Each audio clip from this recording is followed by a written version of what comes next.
So our used engine that we were supposedly getting fell apart. So we elected to disassemble this thing and see how bad it was. It needs a connecting rod in number one because the rod bearing spun. The cylinder walls are in pretty good shape. There's no perceptible ridge on them. The crank journal, number one crank journal here. I mic'd it. It's about 3 to 4 thou undersized, so it's worn. So it's going to need to be reground. The mains are very good shape. Just polish the mains would be good.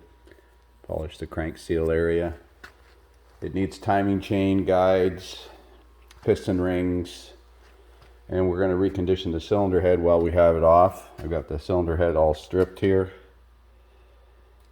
Intake manifold off, exhaust manifold off. These are all the pieces and parts for this mess.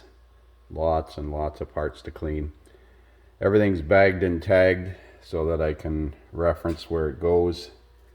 You can see the piston skirt is in pretty good shape. There's no scoring in the cylinders that I can see, considering this has got over 300K on it. It's pretty impressive. So we're probably going to put a set of standard piston rings in it, recondition the head, put a set of lifters in it.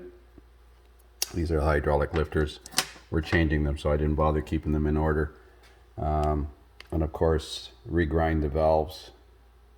I'll take it to the local engine rebuilder here in town and let them regrind the valves.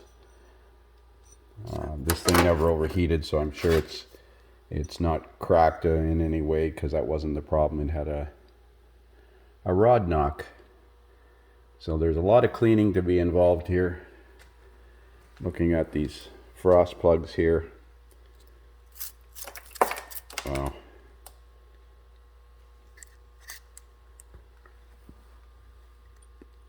Balance shafts, guides.